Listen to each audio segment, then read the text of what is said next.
တခါတော့မိထီလာမျိုးနန်းတော်ကုန်းရက်ွက်ထဲအိမ်ခန်းချင်းလေးတစ်ခုမှာငားနေတဲ့မိသားစုစုရှိတယ်ဗျာအဖေအမေနဲ့သမီးလေးအပြိုမာလေးရဲ့ကျောင်းတက်နေစေသားလေးတို့ရဲ့ရှိတယ်ဗျာမိသားစုလေးဦးတိုက်တိုက်ဝန်းဝန်းရှိပေမဲ့ငွေကြေးဥစ္စာပြည့်စုံကြွယ်ဝခြင်းတော့မရှိရှာပါဘူးဗျာ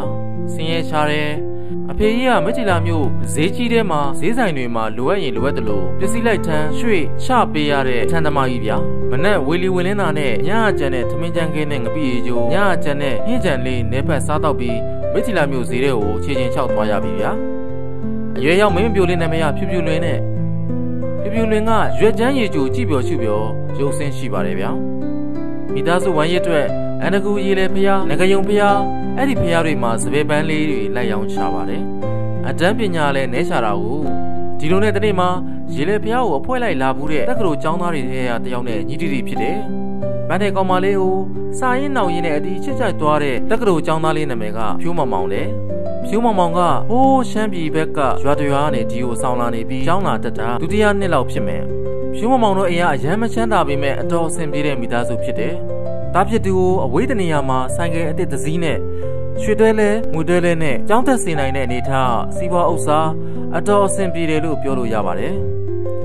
ဒီလိုနဲ့သမီးသားနှစ်ယောက်မောင်မမောင်ဖြူမဖြူဖြစ်ပြီးတန်းတန်းဆွဲဖြစ်သွားကြတဲ့အခါမှာမိဘများကိုအတိမပေးပဲခိုးရလိုက်ပြေးကြတယ်ဗျာရမဲတင်းဘက်ကရွာတရွာဘက်ကိုခိုးပြေးကြတဲ့ဇုံသွဲတွဲမှာတော့ရခါစားညခါစားမှာချစ်ကြည်နူးတတီတူချစ်မဝကြိုက်မဝကြည်နူးမဝနဲ့မျက်စိအောက်ကကိုအပြောင်းမခံနိုင်လောက်တဲ့အထိအပျော်ကြီးတွေပျော်နေကြတာပေါ့ဗျာ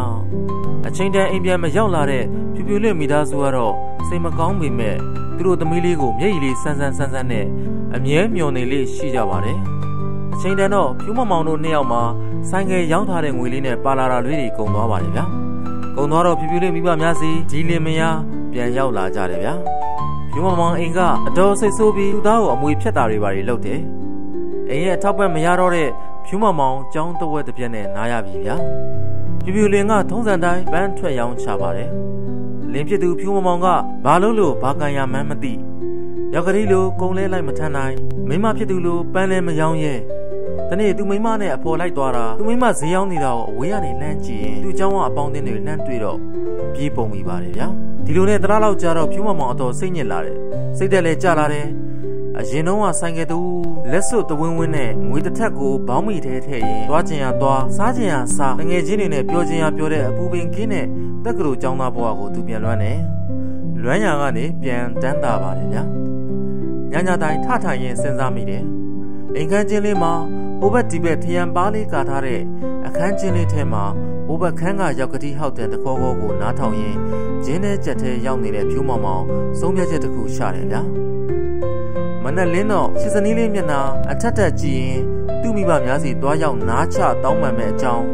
းစိတ်မပူပဲခဏနေခဲ့ပြီးဖို့ဆက်ပြန်လာပြီးမိသားဖသားပြီးထားနိုင်အောင်ကြိုးစားမယ်ဖြစ်ကြောင်းကိုတဖွာဖွာမှားတယ်ဗျာလူပြိုလေးမိဘများကိုနားလည်အောင်တေချာချင်းပြပေးတယ်ရိုးအားအညာသားကြီးအညာသူမကြီးတွေခမမှာခေါင်းတငိမ့်ငိမ့်ပေါ့ရောက်ခမကြီးကရွှေကန်အိတ်ထဲကငကတ်ပေါင်လာတဲ့ဘောင်းချစာရွက်လေးကိုဖယ်ရင်လမ်းစိတ်ထုတ်ပေးရှာပါတယ်ဗျာရောက်ကလေးကတော့ရင်လေးတကြိုက်ငုံရင်ရစားသွားလာမဲ့နေတဲ့အိမ်ရှိကတန်လန်းအိုကြီးကိုစိုက်ကြည့်ရင်ပေါ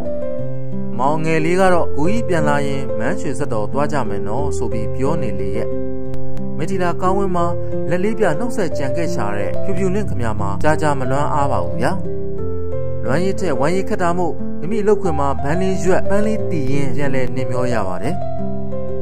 ်ဒီလိုနဲ့ရက်တွေလတွေကြာညောင်းလာတဲ့အထိဖြူမမောင်စီကစားလဲမလားသတင်းလဲမကြတော့ပါဘူးဖြူဖြူလင့်ခမမှာလဲတနေ့တခြားမိုးမောင်ဆူထွက်လာတဲ့ဘိုက်ကလေးကိုအသာပုတ်ရင်းဈေးရောင်းထွက်ရတယ်ဗျာမိဘများလည်းမေးလာပြီမောင်ငယ်လေးကကိုကြီးဖေတော့ပြန်ရောက်မှလည်းမေးရင်ဖြူဖြူလေးမဖြေတတ်တော့ဘူးငုံငိုင်ကြီးပေါ့ကျွန်တော်တို့တငယ်ချင်းတတိုက်ဖြူဖြူလေးကိုရှောင်နေတာကြာပါပြီဗျာတခါကျွန်တော်တို့ဖြတ်ကနေတွေးလိုက်တဲ့ဖြူဖြူလေးကလှမ်းနှုတ်ဆက်မလို့လာနေတော့ကျွန်တော်တို့ဆိုင်ကဘူးကနေမောင်းပြီးရှောင်ထွက်လာကြတယ်ဗျာနေကောင်းကောင်းနေကင်းတစ်ခုပေါ့အတကူရေလေဖျားသွားတဲ့ရေလေတရားချင်းလေးကရှောက်လန်းကွန်ကရစ်လမ်းမှာတန်လျက်ပူချိန်ပြီးတလျင်တငင်းကြီးထနေတယ်ဗျမတီလာကန်ရည်ပြင်ကြီးကိုဖြတ်ပြီးတိုက်လာတဲ့လေကမျက်နှာနုနုကိုဖြတ်ရိုက်တယ်လို့ပြင်းထန်လာတယ်ဗျကန်ရည်ပြင်နဲ့ခလန်းလန်းမှာရှိတဲ့အာထာကတစ်ကျောင်းဝင်းကျယ်ကြီးထဲကတစ်ပင်အိုကြီးတွေကတရွက်ကြွေတွေမရှိတော့ပေမဲ့လေအဝိမှာအယိုးပြိုင်ပြိုင်နဲ့ဟဲကနေထထအော်တယ်ဗ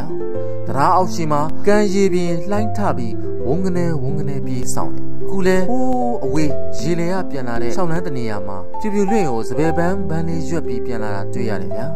လက်ထဲမှာလည်းတီကုန်းထားတဲ့ပန်းလေးတွေတူးတူတွဲလောင်းကင်ထားလျက်ပေါ့ကျွန်တော်တို့တငယ်ချင်းဖြူးမမောင်သူ့မိဘများအိမ်အပြန်မှာလမ်းမှာတိုက်ပွဲပဋိပက္ခတွေကြားမှာကားစင်းလုံးမီးလောင်ပျက်စီးကြောက်ထဲထိုးကျသွားတဲ့အဖြစ်ဆိုကျွန်တော်တို့တငယ်ချင်းတွေသူ့ကိုဘယ်ကနေစလို့ဘယ်လိုပြောထွက်တော့မှလဲဗျာ